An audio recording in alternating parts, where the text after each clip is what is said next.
เดี๋ยวมันจัดตอนเรากินน้ำมาเดี๋ยวตัวไปต้นไปไหม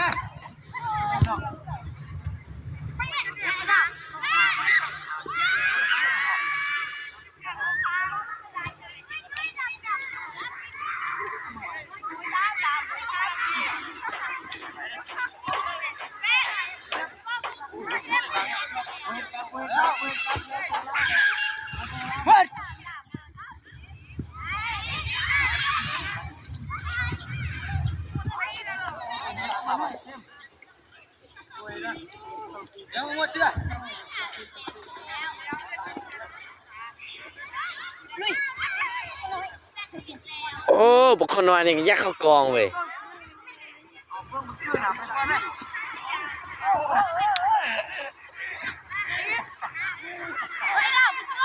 อ้าวสู้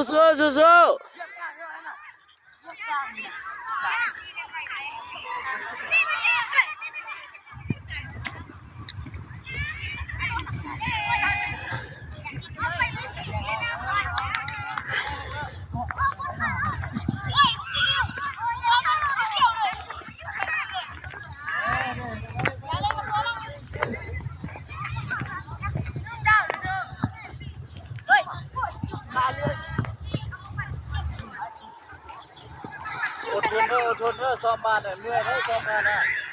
อดทนให้เหนื่อย